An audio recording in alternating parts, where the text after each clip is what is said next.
So welcome back to Zombie Squad Cast. And this episode, I got Johnny Benson. And Johnny and I have worked on a number of films, super independent, super ultra low budget films. Oh, yeah.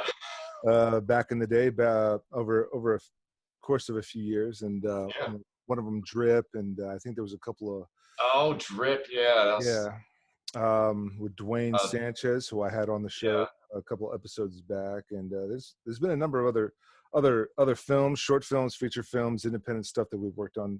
But so Johnny Benson, actor, musician, extraordinaire. So Johnny, introduce yourself. Tell us a little bit about what you do, who you are, and what's going on.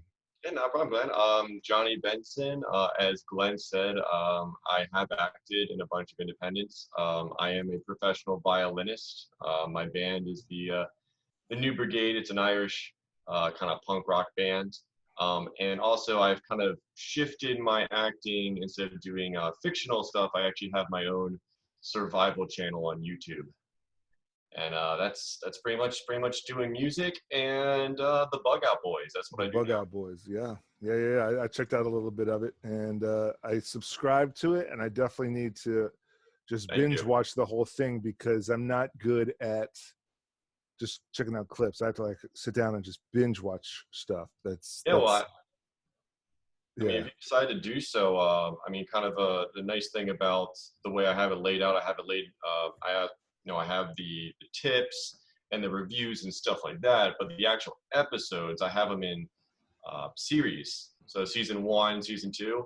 And if you want to binge, start at season 1 because you just see it's almost like this huge arc of just how green we were, inexperienced, thinking, oh yeah, we're going to go out in the woods and do this thing. And as you get through the seasons, you actually see our gear change, our techniques change, we get better. Yep. And actually now I'm starting to pull pieces of gear out so I don't have them with me. So I'm really, slimming down. So right. I think it'd be a nice arc for you to kind of see over time. And also since you've known me for so long, you're like, oh yeah. Yeah. No, I can't agree with you more. Just from beginning to end, watching something and seeing how production value progresses, how acting progresses, or how the production and how the characters progress. It's very different. But me and the wife, for some reason, binge watched all of Jersey Shore from beginning to end, and for some reason that's one of our favorite shows. It's so bad it's good kind of reality TV. Right.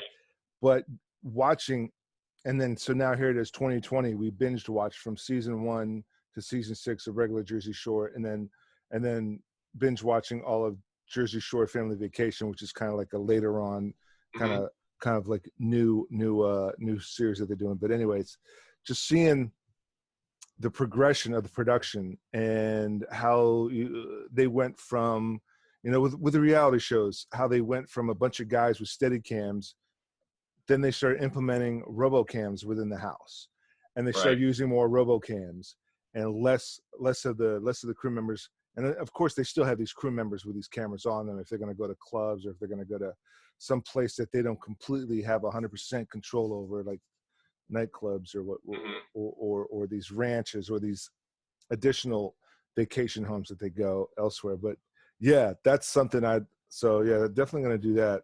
You'll see a little bit of that too. Just, me getting on the other side of the camera.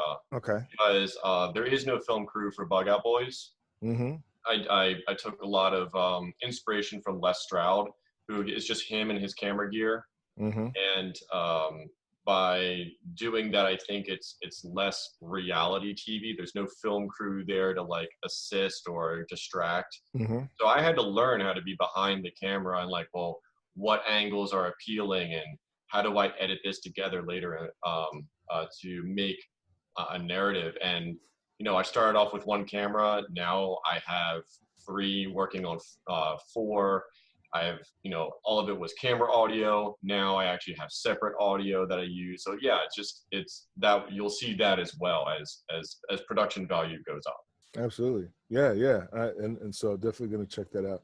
I appreciate it. And to the viewers, links in the description, and we'll get into that. Links in the description below to all of Johnny's stuff. So definitely promoting that. So I'm glad you're staying. I mean, clearly you're staying productive, but with our shut-in, with our Corona, with our COVID shelter in place, are you still? Are you guys still producing the show?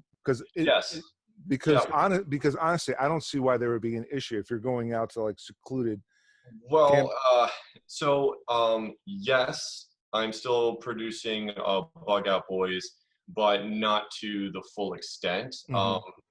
You would think it wouldn't be an issue for me to go out in the middle of the woods or nowhere, but if I'm not mistaken, a lot of the state parks in Maryland are closed. You're not supposed to access them, and I don't feel like having my car towed or getting a fine. I mean, they probably, I'll not without being bragging, they probably wouldn't be able to find me, but they could find my car. Right. And I just don't want to run into that. So the episodes, I did actually one last episode. It aired April 1st, and it's all here in my apartment. And it's actually during when we started at, like, I would just say level 1 of the COVID-19 situation. And then Hogan started like clamping down more. And then we moved to level 2, more story things got shut down. And level 3, it's and it actually lists, and we demonstrate a lot of things that we, my wife and my child and I, are doing as a family in our home to keep ourselves protected in this time. And also what we did previously to prepare, all the food stores and everything that we just have normally, because I'm a Bug Out Boy, which really benefit us, but it's a bit of a kind of help other people in this sort of time. But that's the last episode, because I can't get out right now and film full episodes. So I'm still doing the reviews and things like that I can do here. That has impacted Bug Out Boys, but musically I'm shut down. I was actually doing kind of like I was going over to my guitarist, and we were doing duos for live, and we were actually performing on Facebook Live for a while together. And we were actually getting tips, and we were splitting the tips with the bar or venue that we were going to be at, just kind of like help everybody out. But once the governor shut it down even further, I'm not performing anymore. And actually, I look at my big calendar, it's right here, and I don't know when the band will be performing out live for a while. So that has, musically has hit us. So have you looked into, these new ways of Instagram Live or Twitch or YouTube streaming and doing live performances, or just, doing just, jams pre-recorded and uploads and things of that nature, just putting your stuff out that way? I mean, I've seen it. Being a violinist, solo performance, at least is my personal opinion, is not as entertaining as a guitarist, because they can sing and play at the same time. Yeah. And I do compose, so I can do that here, and that's not really a live thing. But I just been using this time that, okay, I can't perform. That's okay. I'll focus on my other Bug Out projects and just kind of keep that going. Yeah. And actually, it was the 25th, so Saturday. So a couple days ago, we actually did it was a live feed in Havre de Grace that we went in, wore masks, social distance and everything, and it was this big Harford County benefit. We raised $5,000 for the Harford County Action Fund, I believe that was called. But after that, though, I don't know when I'll perform next. But again, it's just shifting the creative juices from one palette, so to speak, one medium to the next. Right. No, absolutely. Yeah. So I got Bug Out Boys TV up here. So I see this is yeah, that's the last episode that we did. And that's Violet, also my wife. Your wife now, huh? Yeah, she's my wife. All right. Very cool. Congrats. So Thank yeah, you. we got a lot of catching up. So this is Bug Out Boys. So I definitely got to, scroll through the other episodes, and viewers out there Hmm. definitely check out his show. So that's really cool, because that's, like a survival show, like a real survival show, and not a Bear Grylls or Survivor Man, but like something more of just, well, maybe Survivor Man's a little bit more real, where I mean, as yeah, opposed to I base it. I took a lot from Survivor Man. I did watch Bear Grylls. I watched Dual Survival and stuff like that, very and cool. I really enjoyed Survivor Man because he really was out there by himself with the cameras, and so I take that idea behind Bug Out Boys. So again, it's not. Um, I just call it real. It's real. It's Mm-hmm. not reality. It's real. Right. And It's real TV. Real TV. exactly, real TV. And but the only thing that's different is that it's a bug out. It's like you have prepared. You're not finding yourself in the middle of the Kalahari Desert like Les Stroud. So it's similar, but just trying to expand, and make my own little niche. Mm-hmm. Hell yeah, man. I like it. So, like I said, on the same page of being married, I got married in June, and me and the wife brought, thank you, and me and the wife brought home a kid March 5th. So, that's pretty much our full-time free paternity and maternity leave, Yep. and just hands-on 24/7 with the kid. How long have you been married? I got married in November. Wow. Okay. No, just now, November. Yeah, I mean, Yeah. just November. I no, it's 11, 13, 19 was our wedding date. And then with the marriage, we have our 6-year-old daughter. Okay. And so that's another thing that I'm doing, and I don't need some music because both my wife and I were homeschooling. Yeah. Got Yep. gotta keep up stimulating the brain cells in her. Yes. And Exactly. it gets difficult too because luckily we got a lot of we bought a couple of homeschooling books off of Amazon and stuff like that to supplement until the school system got their gripping gear, which per se we're working on. So you chose not to go with the Zoom schooling. So they're Baltimore County is using they're using Google, Right. I believe. Mm-hmm. Google, And maybe, was it Google Team? No, Google Teams? Or is that it might be Microsoft Google Teams? Teams, Okay. but they only do that once a week. That's Right. all. So the rest of the days, and being that she's 6 and she's in kindergarten, Mm-hmm. there's only so much that teacher can wrangle so many cats, so to speak, while Okay. everybody.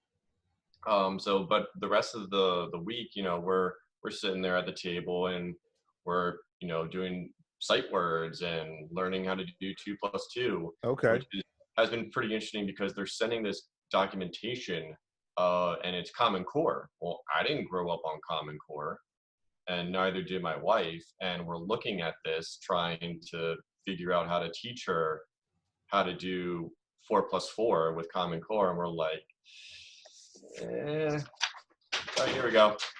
That's 4, 4.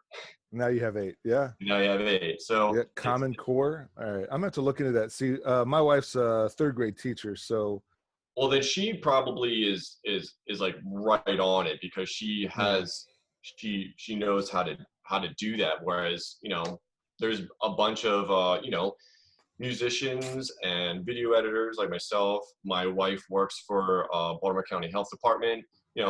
We're not teachers. yeah. But now we are.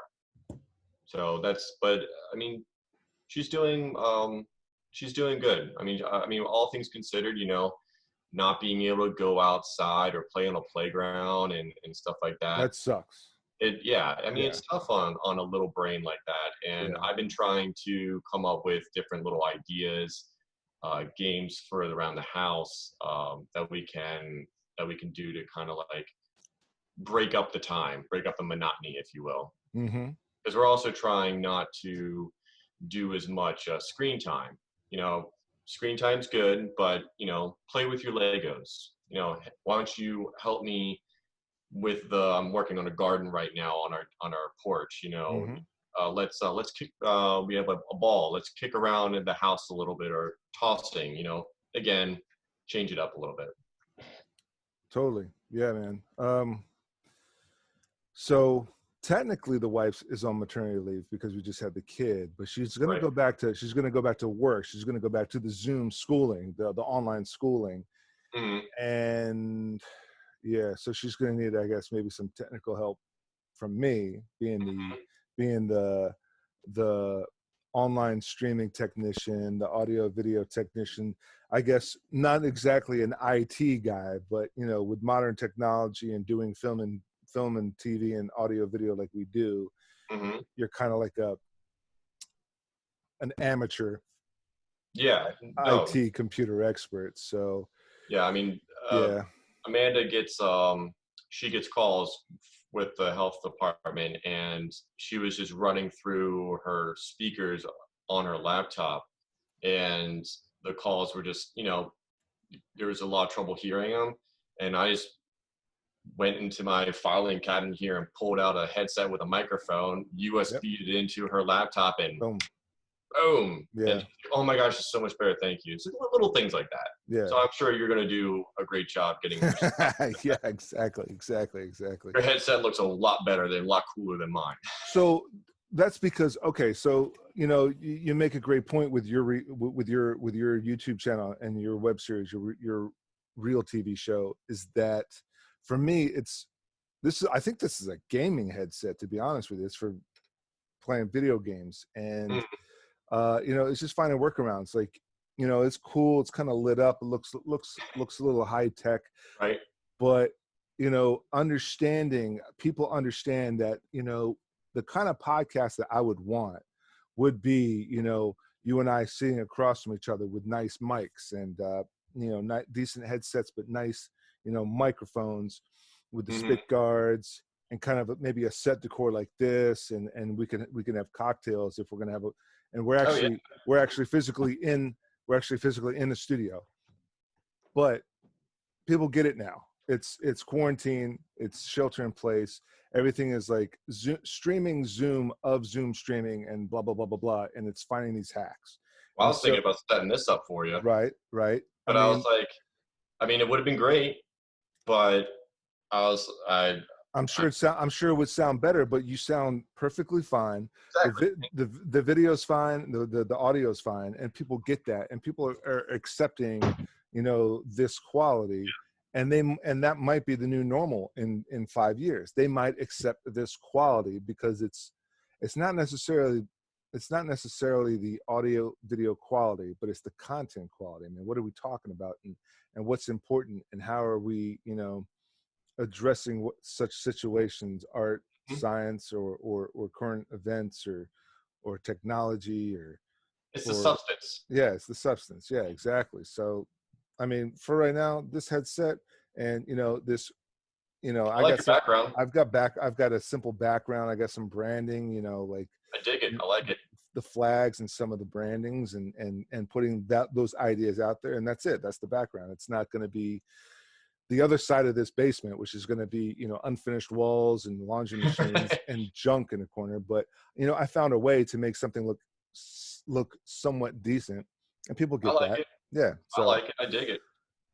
And of course the freaking computer's going off, but yeah. So how would you say, so, you know, you mentioned the music and you mentioned the show, and how would you say personally, so, you know, you're married, you got a 6-year-old, and you mentioned the school, how else would you say that personally you're impacted?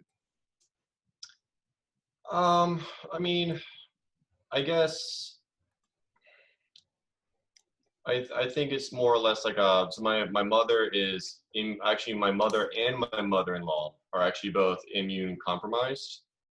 Okay.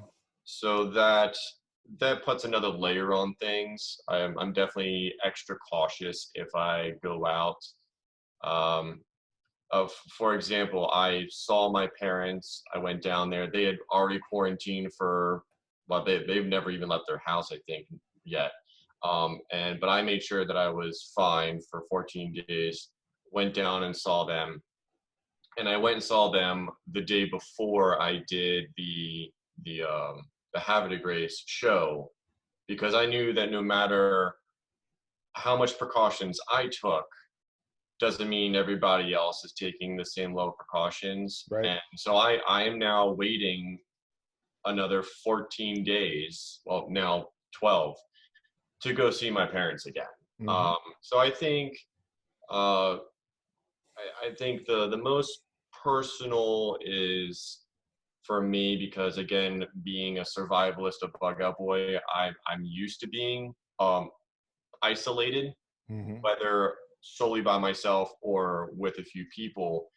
I think it's just you can't beat yourself up, with, well, I'm not working out as much, or I'm not being productive today. I mean, it's difficult to wake up every day and know that you can't see a friend or you can't see a family member as often. Because I mean, some people are very social people. Me, I am very social when I perform, but I've also am able to just kind of like go here on my computer and play, the Division 2 for 4 hours straight and not and not miss anybody. Right. So I think personally, it would be nice to be able to see friends again, to be able to go out there and perform again. I think is the most personal for me personally. Yeah. I mean, I was I never like I was never a big brunch guy, never a big happy hour guy, never a big, go out every weekend, bar, never the big bar tab kind of guy. And right. now it's like, I cannot wait to go out to happy hour with the homies or with the wife and her friends, her whole social clique, my whole social clique, and like get a fucking bar tab going. Or just, I mean, I would just settle to be able to go over to my friend's house with their fire pit and have beer, a little barbecue and beer right now. I mean, I don't, in my mind, it's like, I don't think like I'm asking for much. It's like, I don't need to go to a movie theater. I don't even really need to perform right now. Just the ability to walk out my door without having to worry about touching surfaces and being able to go over to my friends and just, again, having a barbecue and a beer, to me is kind of makes you mentally salivate for that. So you don't realize how much you miss it until you get like a little taste, and then you're like, oh wow, it'd be really great to get back to normal now. Like, quarantine was fun and dandy. I'm ready to get back to being free. I mean, another thing for me is like, I am yearning to be out in the woods and I can't go there. Yeah. It's a nice solid hike. And you live in the city, or do you live no, in somewhat of a suburban? I live in Hartford County. Yeah. Okay. So it's more, like suburban. Yeah, suburban-ish. Yeah. So no, still, yeah.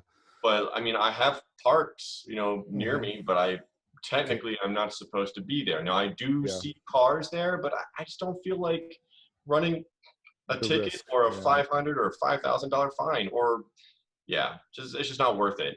So and also I'm not one that I just want to walk down a trail. Like when I hike, I go, I'm going to be out there for hours and sit there and absorb it and take it all in, and not being able to do that, that can wear on you. For me, that wears on me. And like you said, the fire pit. A buddy of mine who's a firefighter, and so he's a first responder. Yeah. He's got a dope house out in the middle of bumfuck Virginia, fire pit, huge house. Me and other buddies of mine, every. 1 year we did it every 3 months, but as I got married and had the kid, and then she got pregnant, and then it was every 6 months. but we would go to his house for like a 3-day, 4-day weekend. Just drink, eat, fire Enjoy. pit, go to a couple of local bars down the street from where he's at. But I mean, yeah, now, and so him and his brother, the both of them were two of my groomsmen, and so they're both first responders. Can't hang out with them. Can't go drinking with them.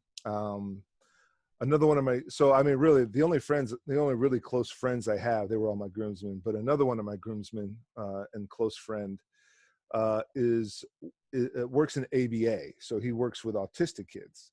Okay. And he's down to one client, but he still sees that client, and so, you know, is the mother or the parents, you know, taking the precautions, the quarantine, safety, distancing, and all, you know, just the health precautions, the COVID precautions. And right. Is the kid taking the COVID precautions? I mean, the kid's autistic. I'm not sure how old he is, how well aware, because I'm not an ABA specialist. ABA is applied behavioral analysis, and so he deals with autistic kids. And, you know, I don't know how old or how aware this kid is. I'm sure my buddy, he's the professional, he's aware. And so he's always insisting, like, well, I'm healthy, we can still get together for cigars. I'm like, we can get together for cigars because we still haven't had the baby cigars, but you need to keep them wrapped. I'm going to Clorox the one that I unwrap and smoke. You're going to sit on the other side of my deck. He goes, are you serious? I'm like, dude, I don't know where you've been.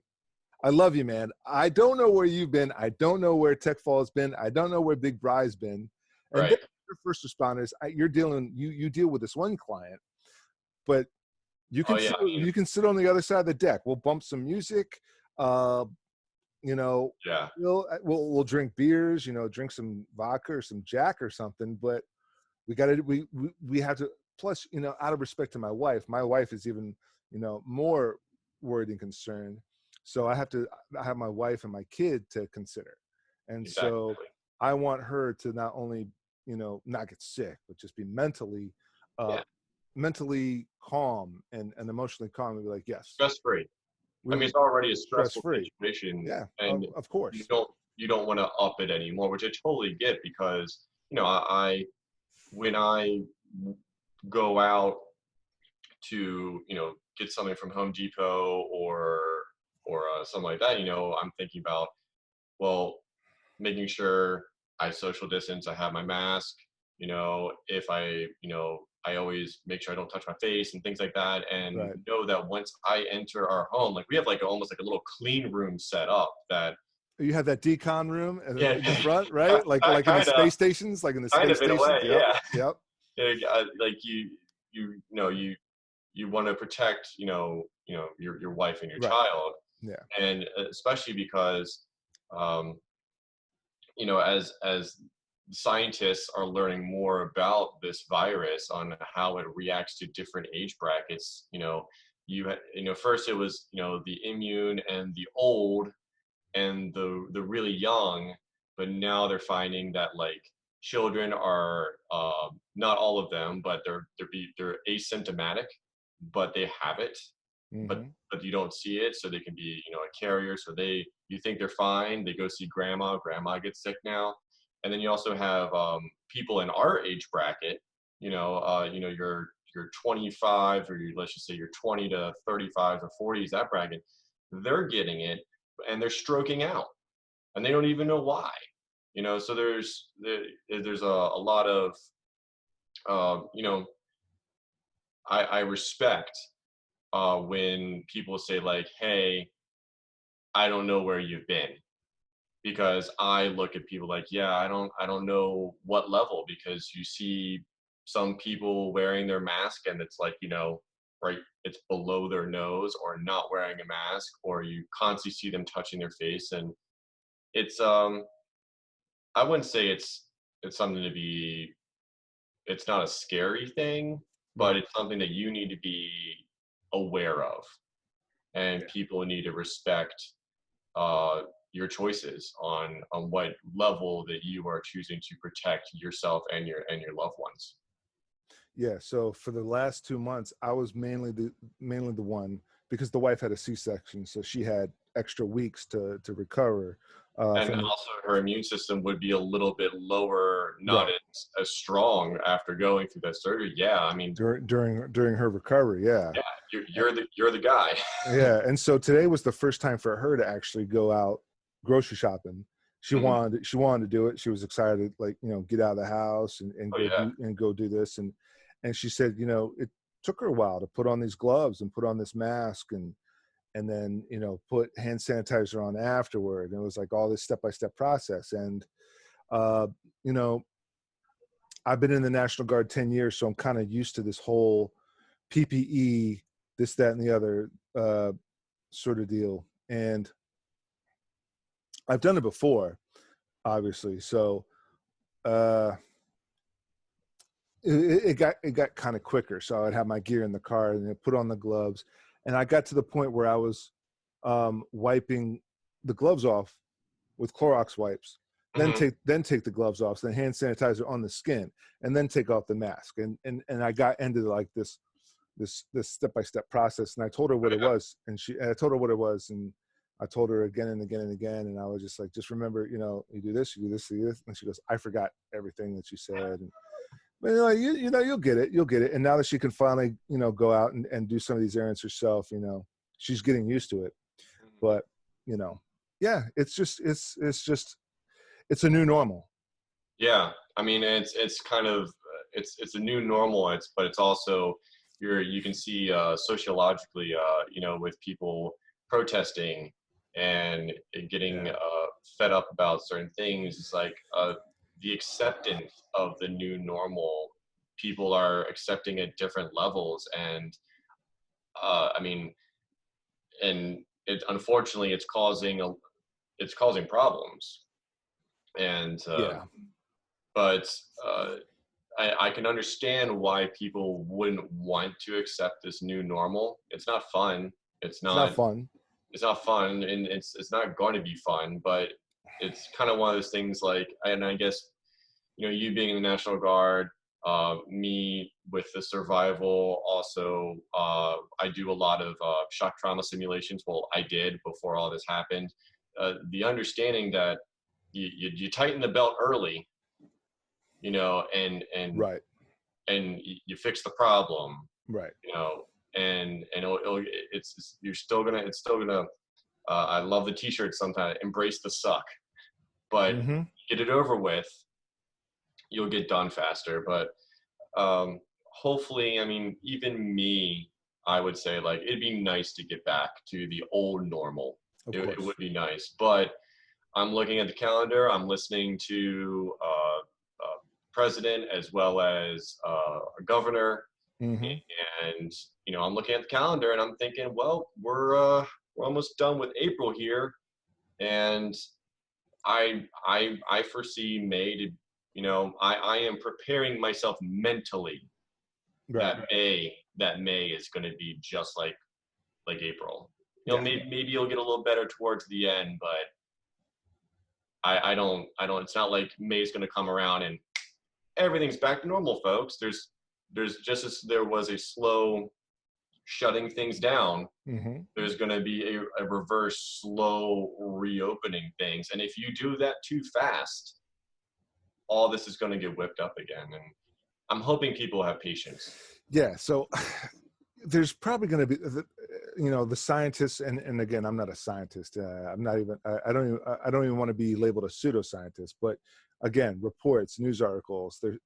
It's reported that there's going to be a second wave, and as we always know, that the simple flu virus, the flu vaccine has to be upgraded, Yes, it does. because just the simple common cold and the simple common flu always mutates every year.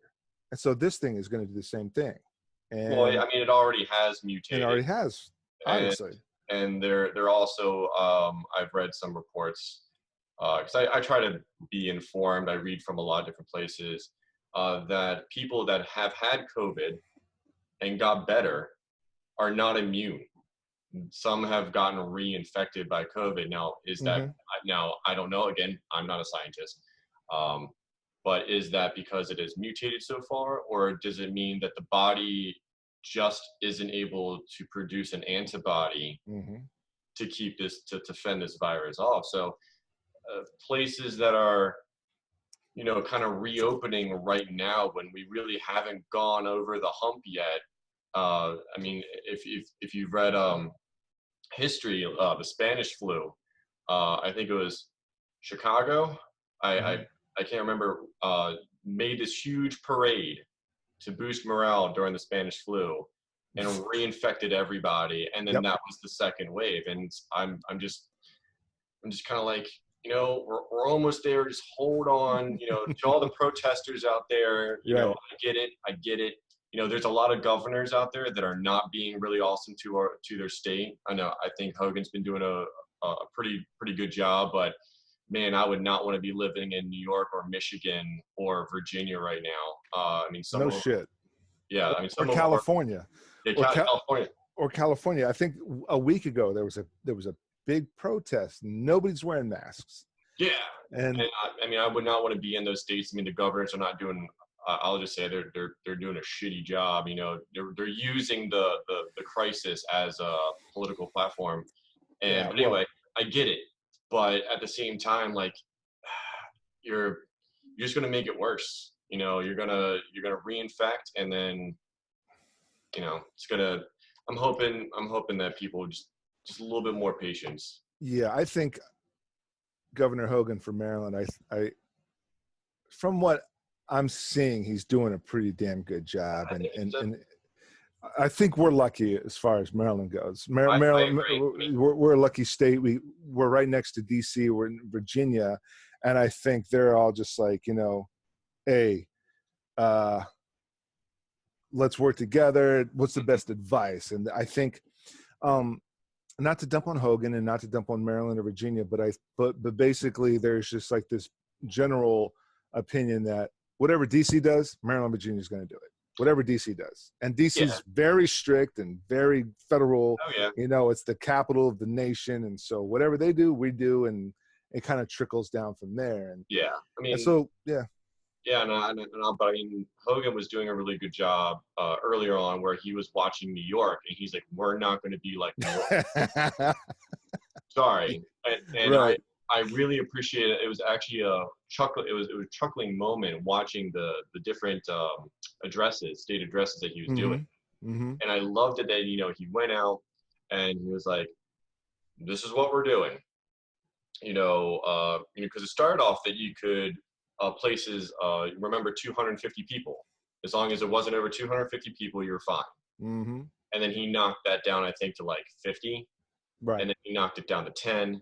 And he worked his way down. And I remember one address where we weren't really like sheltering in place yet.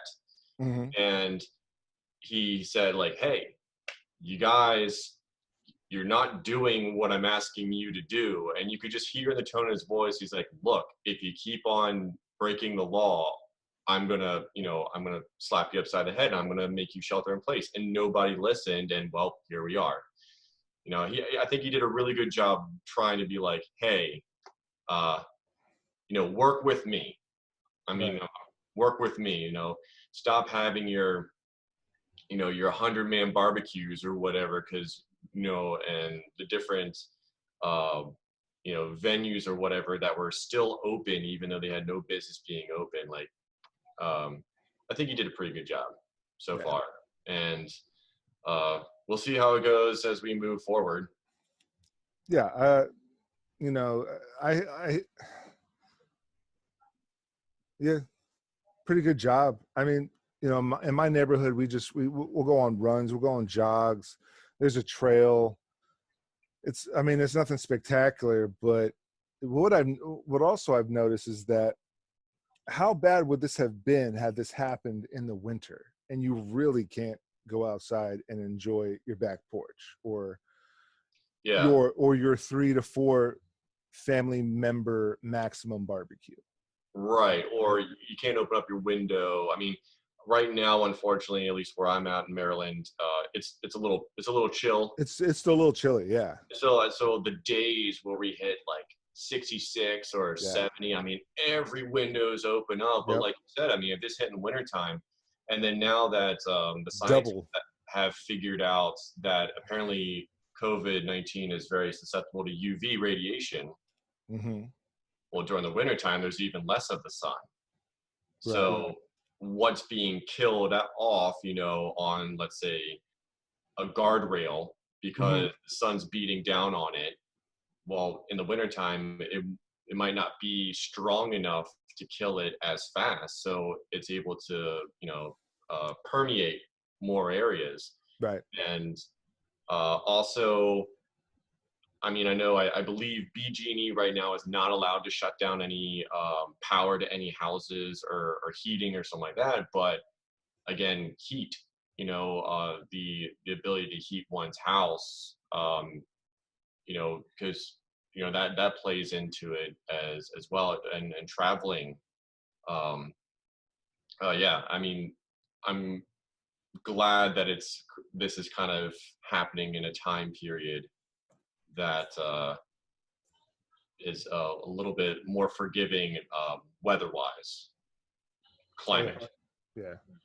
Well, and me and the wife are definitely taking the kid out and going on walks, and we're enjoying it, man. I mean, what sucks is I think the last week it's been a bit chilly, and so and I thought, like, oh, it's raining and it's chilly. Obviously, you know, everyone knows April showers brings many flowers, but you're like, I started to get, you know, like grumpy and like depressed, and I'm like, holy fuck, if this was winter, this shit would really fucking suck. So thank God. So me and the wife, even though it was like 50 degrees and wet after a rainstorm, she still went on her walk, and I still went on my jog.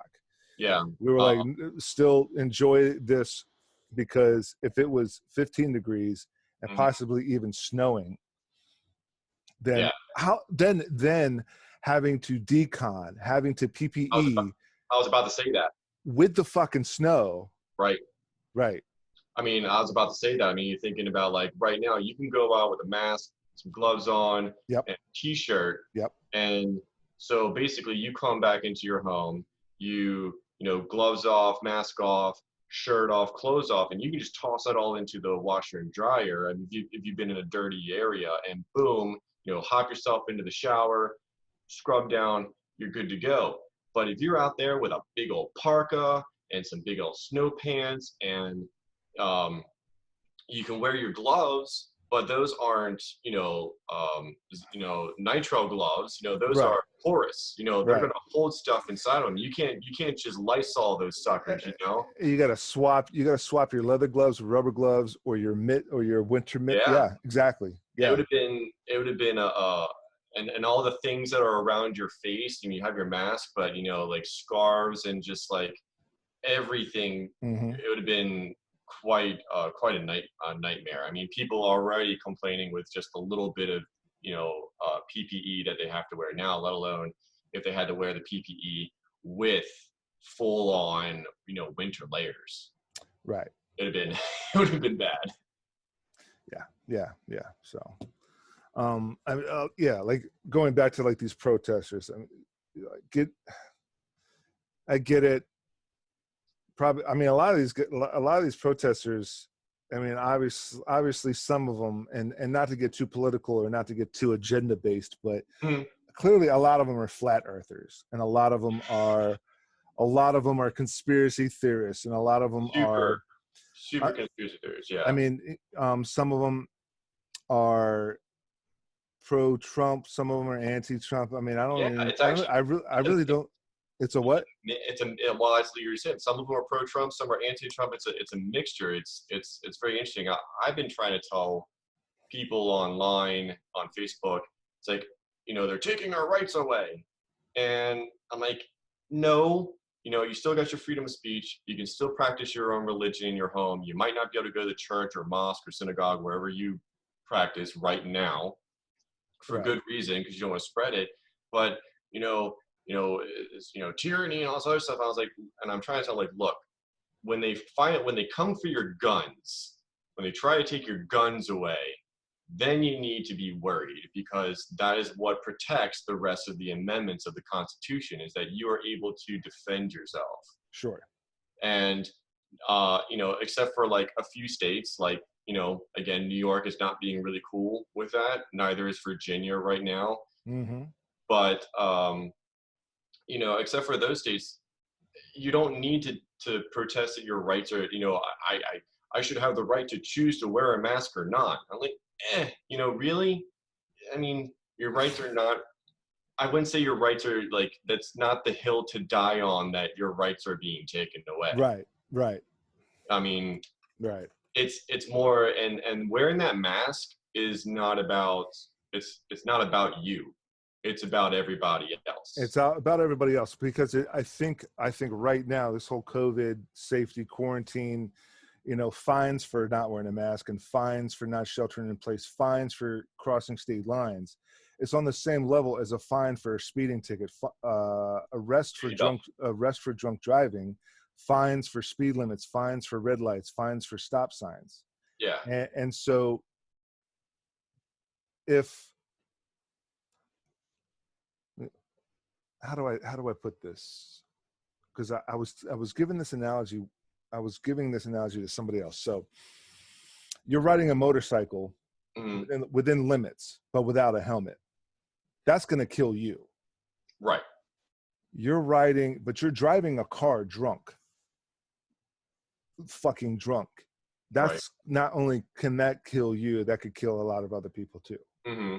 And so it's the mentality of, okay, I'm going out with no mask, no gloves, getting too close to people.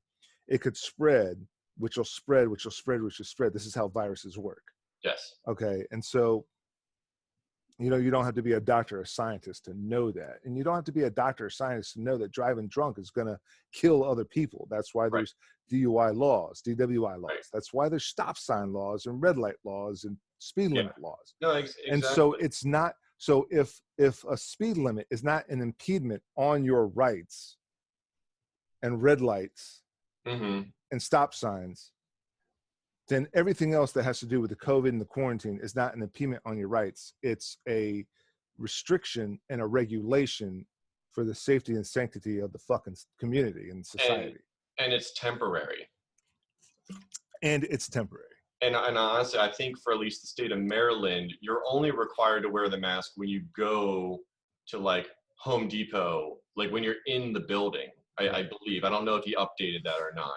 I don't know. I mean, I see people going on walks and jogs with masks on. Now, in my little tiny cul-de-sac, we don't do. Some neighbors do, some neighbors don't. I don't. Running, I don't wear a fucking N95. I don't wear a freaking baklava or nothing like that.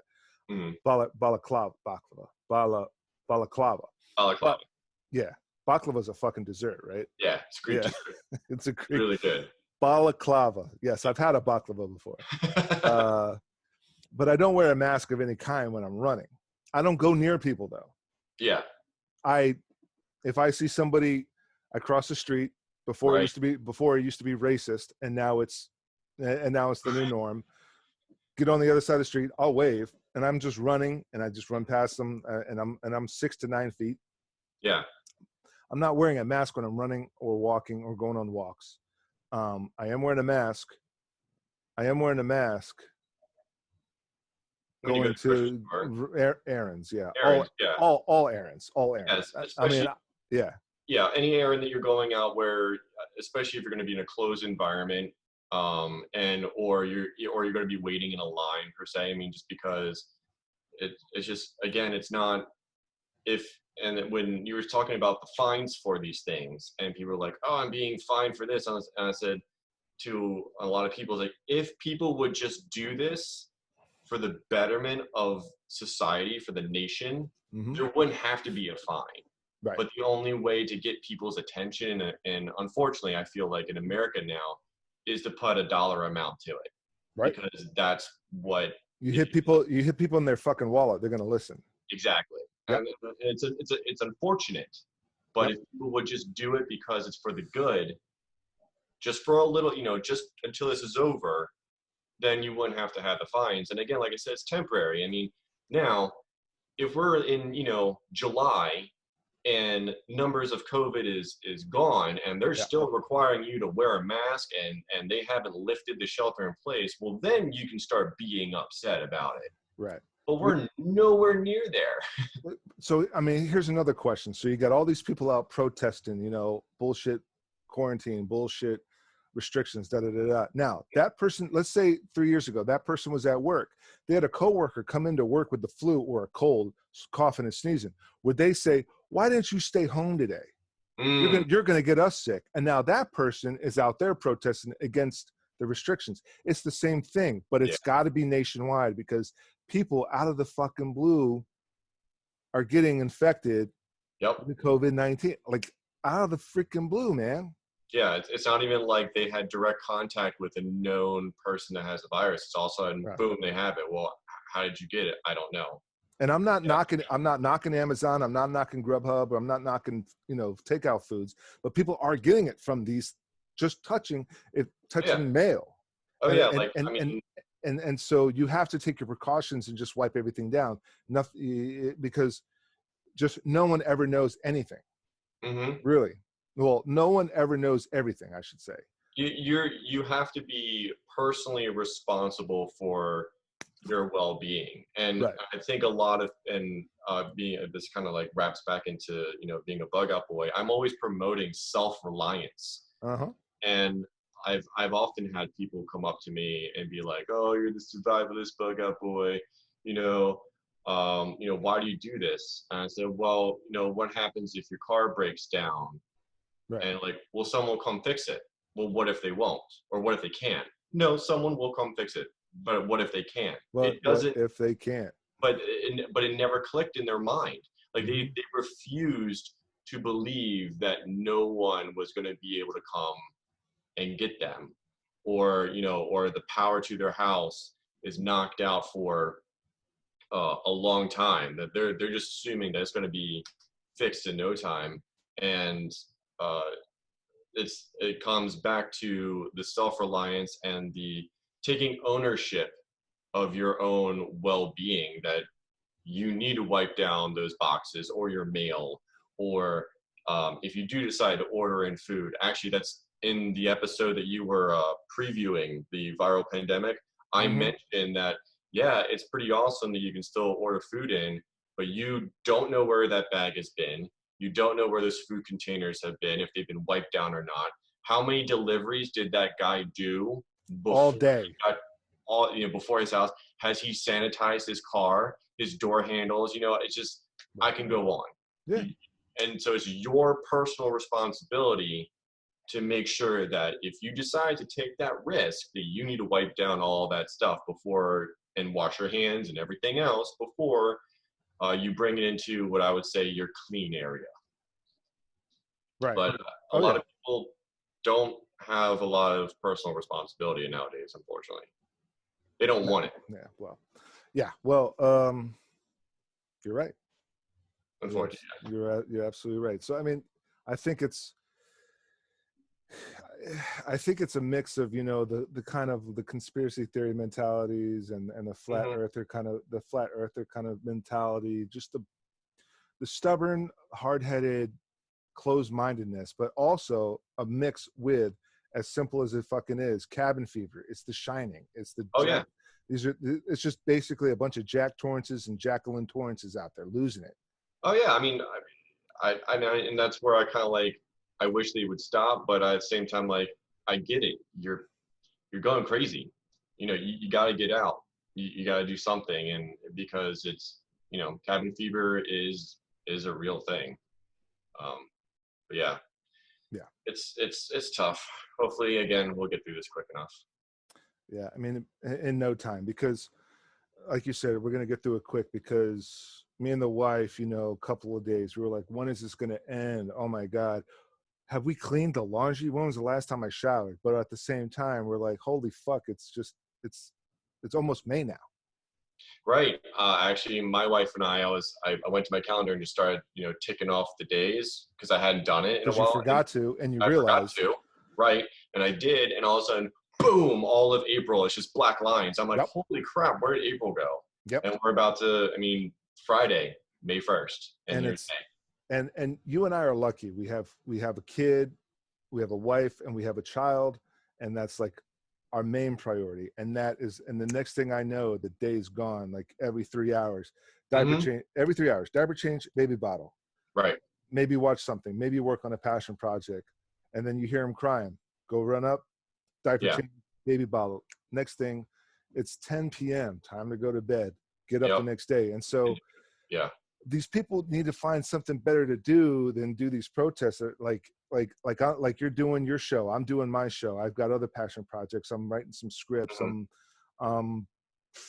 FaceTiming and video chatting with family members all over the board, and just showing and giving them FaceTime with the baby. You know, grandparents and uncles and aunts and other family members, and just showing them the baby. I mean, you're totally right. I mean, it's also, you know, like you said, we're lucky that we have people that we're taking care of, which gives us things to do. But like you said, you're working on your scripts, and I'm continuing to do, you know, bug out stuff.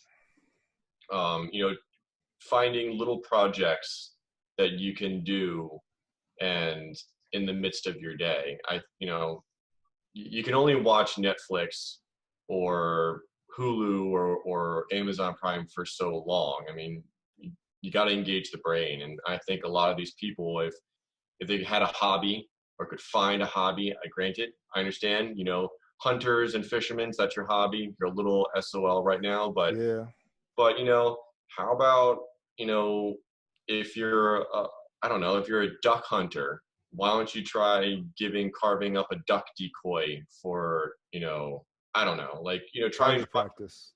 Or right, exactly. I mean, clean all your guns. I don't know, you know, clean your fishing rod, reorganize your tackle box, you know, tie some flies. I mean, if you could, I'm just using those examples, but like, you know, just find. I mean, my wife, she started knitting, you know. She's knitting a huge blanket for our daughter. I mean, just something to engage the mind and just and break the monotony. Right. Especially for those people that are alone at home, who don't have like a family to look after and sort of, I guess, provide those distractions from the monotony. Exactly. Yeah. My aunt is a big quilter. You know, makes quilts. She made us a quilt for our wedding. She made us another quilt for the baby, a Winnie the Pooh quilt for the baby. And now she's doing masks, and they're cloth masks. And there might be some discrepancies with homemade cloth masks versus N95s, but that's just what she's doing, because a mask is better than no mask at all. Yeah. So she's just taking a lot of the extra fabrics. She's just making all these masks, and she's like, who needs a mask? Yeah. I think she's doing it for donations. I think she's doing it for very cheap. I think she should be an entrepreneur and kick off a brand, a whole product line. But I think she's doing it more just to do it, just something to do. I have some friends that she's just sewing masks for people, just giving them away because of the shortage. And that actually kind of segues into a really nice point that, you know, we got the protesters and the naysayers and the people that are, but one thing that I try to do, I focus on, is I try and focus on a lot of the good things that I'm seeing happening in America. You know, there's a lot of companies like, I know Ryan Reynolds is a Canadian, but his gin company, I don't know if it's in Canada or in the United States, he's flipped his gin production into making hand sanitizer. Right. There's a couple other whiskey distillers and stuff in America to make hand sanitizer. You got people that are using their personal 3D printing devices to print out ventilator hookup tube, you know, things. I mean, there's a lot of I guess it's like a renaissance or a revitalization of homegrown here in America that's been happening, and also just looking out for your fellow American and trying to help people and not having a dollar amount put to it. You know, farmers who are normally, you know, I saw an article where a farmer has, it's like a mountain of potatoes that normally would be going to grocery stores, but because the demand isn't there, they would just sit there and rot. He just told everybody in the community that he's, within a certain mile radius, free potatoes, and farmers are giving away that. I like to look at those things, and I encourage other people to do it too, because that's the stuff that's going to get us through. Not the naysaying, not the, you're hurting, you're stepping on my rights. The people that are like, well, I make gin. I'll just use that one. I make gin.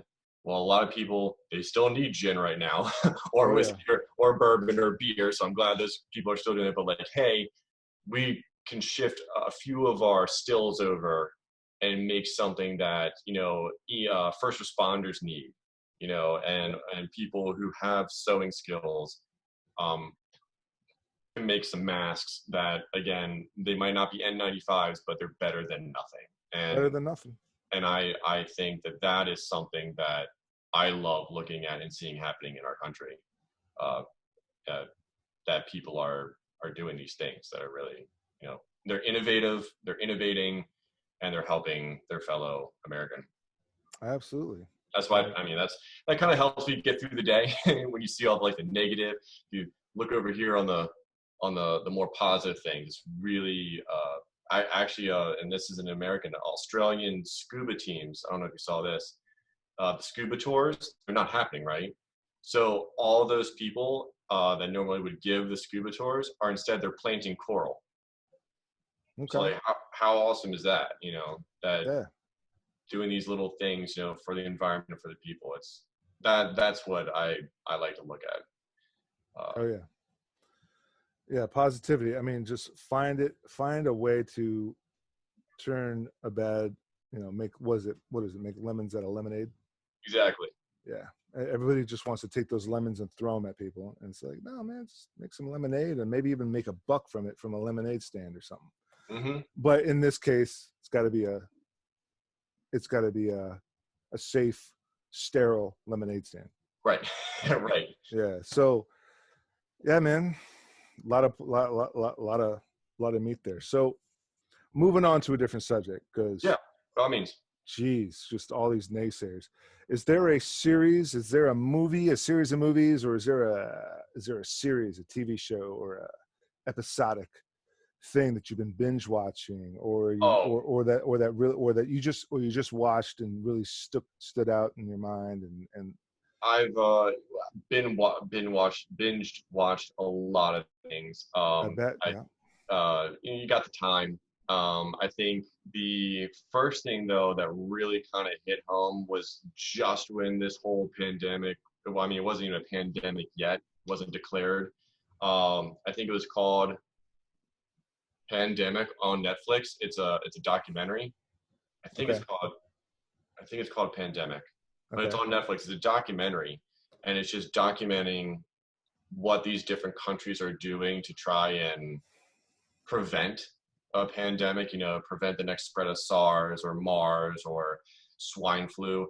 I felt that was pretty impactful, because one of the people that they're following is this one nurse that is in this small rural hospital in, I think it was Oklahoma, I think.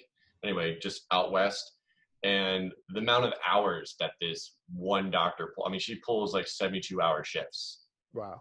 And then you moved over to India, and right now they're trying to fight, I think they're fighting swine flu. I think that's what they're fighting right now. They're still fighting it. And watching these doctors and these nurses not even wear their PPE properly was just mind-boggling. So I felt like that was a really good show to kind of get an idea. And again, this kind of happened right when it started. That was great. I really enjoyed that. I did jump on the Tiger King cart.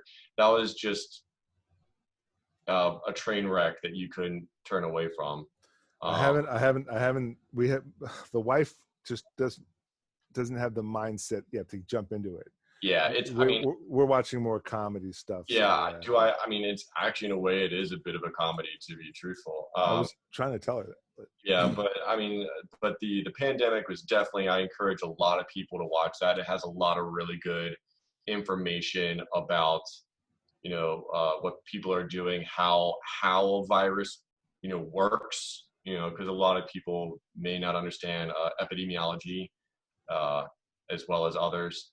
That was really good. And then for books, I've been reading this guy right here, the Feral Nation series with Scott B. Williams. He's got a bunch of survival-esque fictional novels, and The Pulse is one series he does. Some people might be familiar with that one. We've just been like going through those, reading them. The Feral Nation one is actually kind of interesting because it doesn't involve like an electromagnetic pulse or it's not nuclear bomb wasteland. It's actually he doesn't really go into full detail on what happens, but it's basically just a sociological, like, things just fall apart, like a lot of riots, a lot of economic fluctuation that causes these things, and now you're left with this broken infrastructure in the United States with, of course, the characters trying to survive in different place to place. And I like, at this particular time, I enjoy reading this series because it really throws in some ideas. Like, you hope it doesn't get to this point. Yeah. Like, you start seeing the protests and stuff like that, and it hasn't gotten to rioting yet, which hopefully it won't. But it kind of gives you an idea of like how fragile society and the infrastructure that we have can be. So that's been really enjoyable. And then last thing that I've been binging has been The Division 2, which is a video game. Okay. And it's funny because the whole premise behind the Division, Division 2, is that this person makes a new strain of smallpox and puts it on money during Black Friday. No shit. Okay. And that was the first video game, and you're dealing with this, and this is days after, and it like wiped out a whole bunch of people. It was a pandemic, and you're part of this agency that's trying to keep order.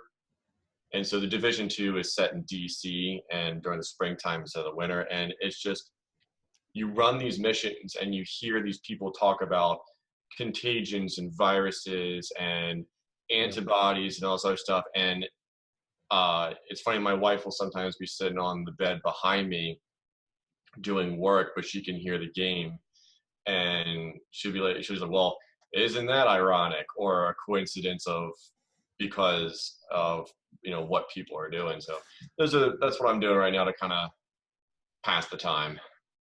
Yeah. You raise a good point, because I chose to stay away from such subject matter, only to me and the wife, we get the updates on the phone. We get the basic information we need. Casualties are up, casualties are down. This week coming, the dead center of this month, blankety blank, is going to be most important to stay inside and not do anything. No, don't go anywhere, because statistics show and blah, blah, blah. We're getting all those updates. And so we really are trying to keep, more positive and fictional and fantastical shit on the screen to keep our minds off of the negativity and not freak us out even more. Because I mean, I've been watching a couple of zombie things and a couple of intense things, sure, but especially with her, I think she just needs more of a comfort of comedy and fantasy. But pandemic, at least pandemic, and you raise a good point. See, it's funny. My buddy that I mentioned earlier, who's a firefighter, he kept talking about the N95 like it's this big deal. The N95. We're doing training. We're doing PPE training with and I'm like, bro, I have an N95. It's a fucking mask. You put it on your head. And he goes, no, man. you know, there's a lot of first responders and doctors and nurses that don't know how to wear this shit. And so like you even kind of reiterated the point that even the professionals, the big money makers, are not putting the shit on right. Yeah, no, I mean, it's my wife and I sat there watching this, and the nice thing about it, it's a documentary, so it's not like intense. So again, I believe it's called Pandemic, and it's on Netflix. We're watching this, and this doctor is in a room with a very sick, like almost needing to go on a respirator, swine flu patient, and he's not wearing gloves. He's got rings all over his hand and bracelets, jewelry, yeah. And some of them have the mask, you know, pinched at the nose. Some don't. Some have it below the nose. And if you, again, I'm not a scientist, but I know epidemiology a little bit. This woman is in this, you know, I don't know, 6x6, maybe, I don't know, probably 10x10, which is a 10x10 room. And every breath that she's putting out is putting out this virus, every cough, every sneeze, and that gets condensed in this room and makes that room more dangerous or volatile. And you're not doing this. And you don't see any of them go over and, you know, do some Purell afterwards or anything. And even if they did, they're wearing all this jewelry and, you know, the virus can get underneath. We're just sitting there and we're like, well, no wonder they haven't, you know, knocked out. So, I mean, granted, unfortunately, in India, they're highly overpopulated and living on top of each other, which doesn't help. But you're not helping yourselves. Right. So, and then you're telling about your friend has to, he or some other people have to have lessons or tutorials on how to properly wear this stuff. I mean, I'm referencing again, but my pandemic, viral pandemic video that I did, I sit there with an N95 and I have a half shield respirator from 3M when I can change out the filters. And I got a beard, and I'm telling you, like, if things get really bad, this beard's coming off. Right. Because you need it to seal. Or I'll use some Vaseline like I do when I scuba dive. But, you know, you got, if you have this big old bushy beard and this little guy, you're not helping yourself. Right. So it's what's the word I'm looking for? I guess shocking would be of how many people that are in that business, those fields, don't know. Oh yeah. And I'm glad that they are getting the proper education, because I mean, I have mad respect for all of the first responders out there, police, fire, EMT, all of them that are still going out there, still doing their job, knowingly going into areas that could be contaminated to help somebody. I think I heard of somebody that some families are like quarantining their own grandparents. Right. And then but there's no bathroom in there. So yeah. It's not much of a quarantine if there's no bathroom in there. Well, it is when they're making them use a bucket, you know, right? Damn. And like and then so eventually it gets bad and they have to call, you know, the people, EMT, first responders, and they have to go in and do that. And so I give them a lot of credit, first responders, as well as all of the nurses and doctors in the hospitals, that, you know, you're practically ground zero there. Yeah. Every day you're going to work to ground zero. It's tough. So I'm glad that those that might be a little bit unknowing on how to wear proper PPE are getting the education so they can protect themselves. Well, yeah, he's a DC firefighter, so that's DC. So yeah, they're not playing games there. Yeah, that's good. Well, oh wow. So, what would you say is your next agenda or your next goal? Set of goals, your next agenda for, say, the next month or two? Okay, so I think my next agenda really is going to be like just continuing. I look at my calendar, and I'm going to be filming as much of the reviews, the bots, the Pioneer preps, all of the videos I can do in my home, as much as possible. And thanks to being able to schedule videos now on YouTube, you can upload them and schedule them to release on a certain date and time. And so for the next couple months, I really just want to hit the grindstone and film. And if I can have videos scheduled till August, if not till the rest of the year, then those are done. That would feel really good. That way, no matter when this releases, I can get out in the woods and get back onto the episodes without having to worry about filming those other things. Right. Yep. So that's on the bug out side. I also have started, and I'm going to continue. I'm kind of putting a little like a garden on our porch. Nice. On our deck. And that's going to be really awesome, especially once it gets warmer.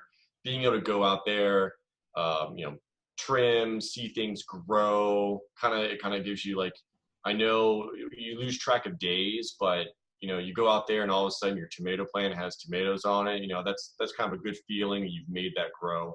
So I'm going to be working on a garden. That'll also help give my wife and my child something to do. And I want to, can I go out and look at the plants? Of course you can go out and look at the plants, look and tell me how many peppers are growing, whatever. Right. Do you want to water them? It's an activity. So the garden, videos, I think I might even break out my keyboard and start maybe working on some compositions that I'll eventually submit them to Pond 5 or create some ambient music. I like doing that from time to time, but those are my goals for me.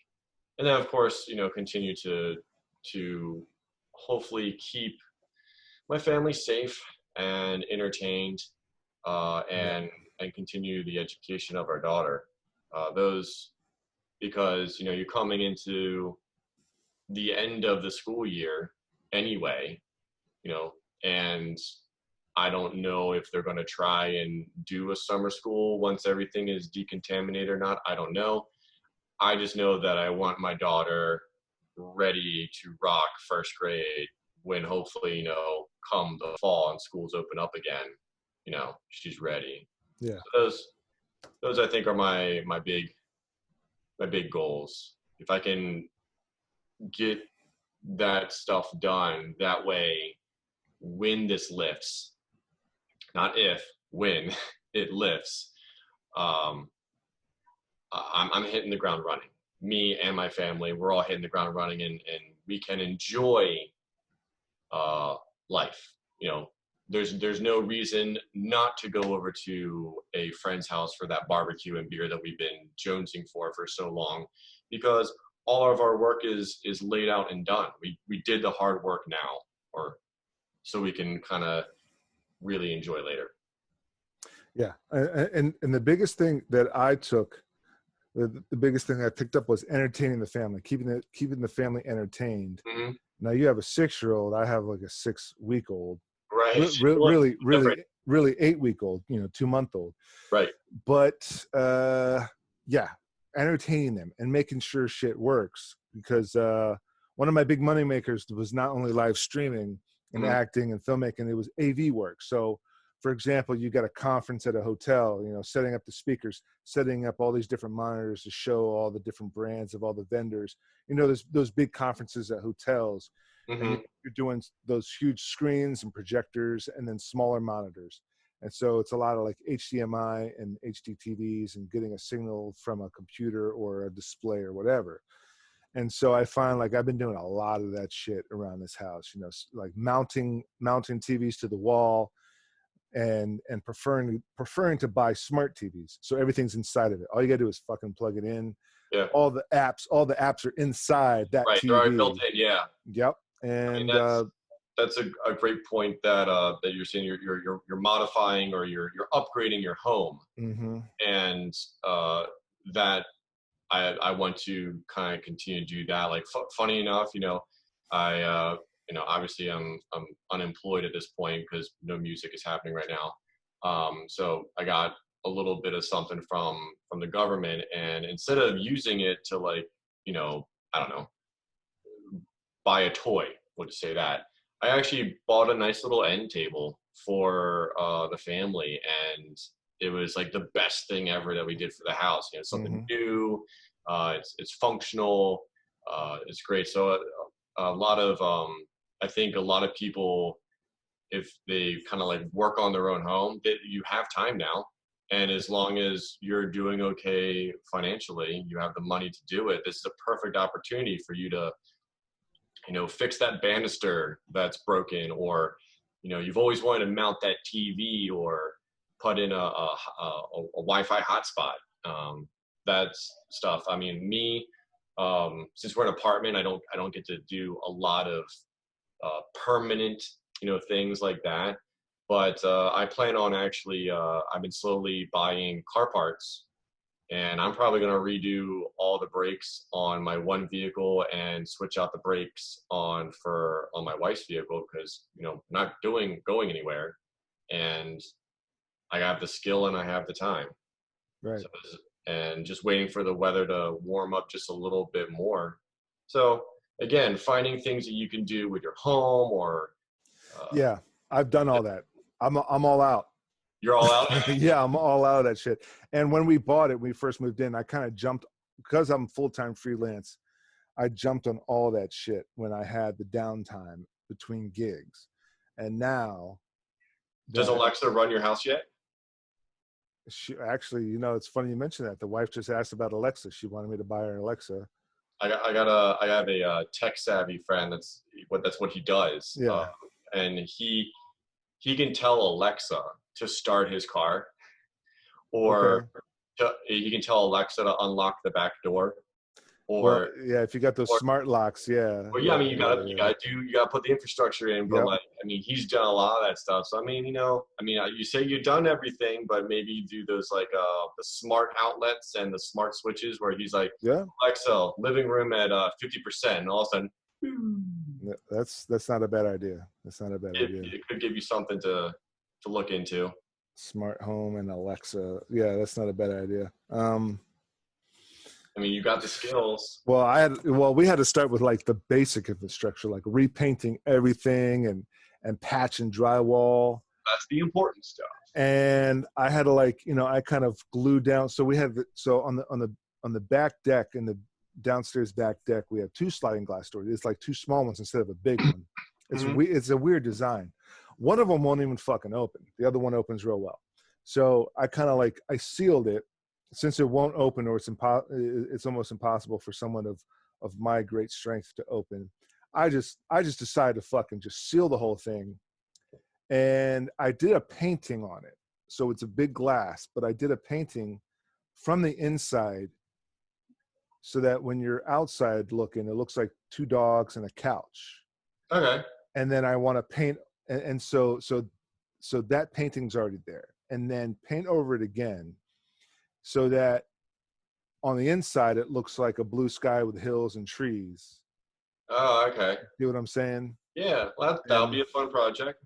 And so I'm like, and I'm halfway done with that, but I think once I finish that, I'm gonna have to have Alexa run my whole house. I mean, if I was a busy guy, that would work. But I don't think we should have that just yet, because since we're quarantined, and since there's really nothing else to do, we need to be hands-on. We need to have, like, we already have the streaming, you know what I'm saying? We already have the streaming, and that we already have the technology to still have Zoom happy hours and Zoom socials and Zoom school. And when I say Zoom, it could be, Microsoft Teams, Google Teams, or Google Hangouts, Skype or whatever. Yeah. Skype or whatever.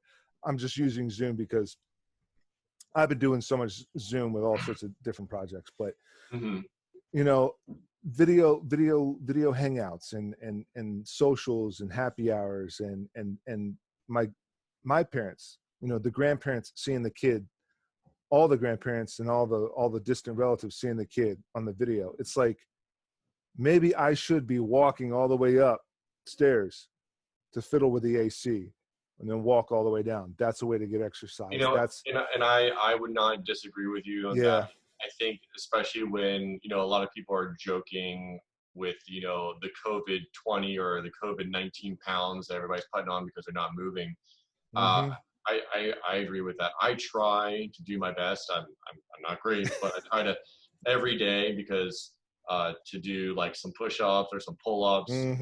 I got a couple of dumbbells and just go on a walk or whatever. So I agree. I definitely agree with you that at this moment in time, it's probably more beneficial for your body, like health-wise, for you to walk up to reset something or to change a light bulb or to click a switch. The more movement, the better. Yeah. Because I mean, I know this physiologically that you're going to gain weight, but if you're not working your muscles don't stay. Your body is kind of lazy in that way, that if you're not using it, you lose it. And you laugh, but you think about it. If you're now spending 6, 8, maybe 10 hours sitting on your couch watching, binging stuff, and you could have to go to the bathroom or whatever, but you're not moving. Where before, let's say like you were a server or a bartender or a tech guy, and you're up on your feet for 8 hours. Well, and now your body isn't going to be ready to do that when it's time to go back to work. Your body will be like, what are you doing? And your legs are going to be, I wouldn't say go extreme as atrophied, so to speak, but they're not going to be what they used to be because you're living this whole different life. It's still atrophy. It's not extreme atrophy. It's not extreme atrophy. It's not atrophy. It's not hospital atrophy. Right. Unless if you don't let it. I mean, like you said. You are correct. It is atrophy. Your muscles are going to atrophy in this case. So you know what? I totally agree with you that it would be cool. I was just trying to give you a project, but it'd be cool for the Alexa. But I agree that maybe you just hold off on that until. It's not a bad idea until after the COVID. Right. But I've got a big project, and that's that's a 2-month-old, and I'm gonna focus my energy on that'll keep you on the bare minimum that this house needs. That'll keep you busy on your feet moving around. Yeah, the bare minimum of what this house needs, but the kid's like the ultimate project. So, well, you look pretty good, well rested and all, so you're hanging in there, man. Yeah, I'm doing all right. I'm doing all right. Well, and you too, man. You look well rested. You look healthy. But here's the beauty of it, and I'm not going to say you're lucky because I'm sure you're still busy as fuck. But a 6-year-old can help you out. Yes. And a 2-month-old is completely useless, cute as a button, but completely useless and helpless and dependent on the parents. So she can help out when she wants to. So I mean that's the big argument me and the wife are having. She was thinking like, maybe since we already have all the onesies and we have the bassinet in the crib, we try to work for like 2 under 2. And I'm like, fuck no. I want the first, and so he's a boy. I want this kid to be like 4 or 5, so he can go fucking get shit. Right. Go. Oh, can you run upstairs and grab me a bunch of baby wipes? What are those? Grab all the shit. Just grab all the shit from upstairs because we left it all upstairs. Just keep grabbing it more. Grab the other thing. Grab the other thing. Or have like a bag that's not too heavy that that he can grab, and he's like, go grab that pink thing. Yeah, grab the pink thing. Right. Oh, okay. Yeah. And as opposed to like 2 completely helpless, useless, dependent. And when I say useless, I mean, in all honesty, I know what you mean. They can't do anything. I know you love them. Yep. You love them, but once he's 4 or 5, he's useful. He can be useful in a way. But back in the day, that's why they had a whole bunch of kids, because the kids would help watch the younger kids as well as they would, they would help around the house. Right. So actually, it's very interesting the family dynamic now, because a lot of parents, single or full set parents are having to, I don't want to say deal with, but live with their kid without any backup. You know, grandma, grandpa, nanny, whatever. Yep. They're not coming to save the day. Yeah. And it's really, I think, an eye opener for a lot of people that have relied on those safety nets. Yeah. That you know, this is what's the it takes something to raise a village to raise a child. Is that the quote or something like that? It takes a village to raise a kid. Yeah. Right. And guess what? We don't have that. We don't have a village now. Right.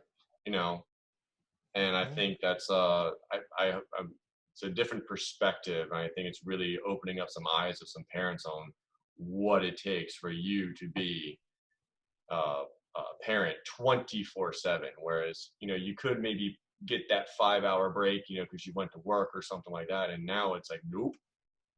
Right. So it's so. Well, that segues right into my next point. Is that what's your view of the new normal? What is your what's an idea or two, or what is your view, your general idea of what could be our new normal? So the new normal, as in like once everything is back to normal, like well, we're never gonna go back to the normal. We're going to be having a new normal once the floodgates open, because we go ahead. No. So I think my idea for the new normal is kind of goes back to what I was saying. Like, I'm hoping that this is, though it's been tough, it will be kind of like a revitalization, or a renaissance of bringing stuff, you know, taking care of ourselves, like, you know, taking care of your community, looking after your neighbor, you know, paying attention to politics and policies, you know, in your own state, you know, a lot of homegrown stuff, you know, whether it be small businesses. You know, I know, at least where I'm working, a lot of us are really doing our best to like support the local businesses. You know, not that we don't like the chains, but if we can help out, you know, the small brewery, if you will, instead of, you know, we're doing it, I think I'm hoping that that's going to be the new normal as we get through this and come out on the other side, that, you know, people are going to want to buy locally. You know, people are going to continue to be innovative and entrepreneur. Maybe, I don't know, maybe a lot more industry will come back to America. That would be nice. I mean, I've always wanted that, but I think where you have the case, like, I guess an example is like, one of the problems with testing for COVID-19 is that we don't have enough tests. Well, why don't we have enough tests? Is that an infrastructure problem? Is that because we don't have enough labs here in America that can produce these tests? You know, we don't have enough factories, enough warehouses to build shit. Exactly. Yeah. So I'm kind of hoping like this is an eye opener on a, you know, individual level of what I can do and be a part of society, and, you know, a member of society. Also, not taking for granted being able to go to a bar or a restaurant or see your friends down the street. Yeah. You know, appreciating those moments more than we were.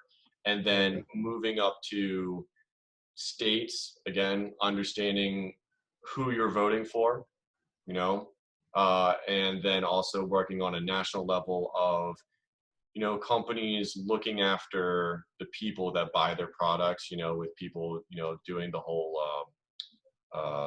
hand sanitizer thing, people making masks for each other. I'm kind of hoping that it's a revitalization of homegrown America, and realizing that, did we make it? Yeah. Did we make it unscathed? Maybe better than some other countries, but we could have been better if we had our own infrastructure. if we didn't rely completely on like a one world, not government, one world economy, where, we can't produce enough Tylenol here in America because we always get it from China. Right. And you don't want to be taking any China Tylenol right now. So I don't know if that's a thing. I'm just using it as an example. And no, and I was going to bring up China. Everything's made in China. And I'm not going to bash any governments. I'm not going to bash any nations. But I mean, to the best of my knowledge of what simple, layman knowledge I have of COVID is that it came from China. Well, that is a fact. Okay. And it came from the Wuhan. I mean, I've read a lot of articles, and I know there's some conspiracy theories out there, but it did. And right. But also, Asian bird flu or avian bird flu came from there as well. I mean, yeah. It really makes you wonder when you order something off of Amazon. What's coming from China? What is being manufactured here? Right. I've always been a big buy made in America. Oh yeah, me too. I've always been, and I'm kind of hoping that is another thing that like people will get around. Like, I don't really want to. And I think this thing was made in China. Into the flag. I probably was. I think this thing was made in China. Yeah. Ugh. And so I mean the Chinese American flag.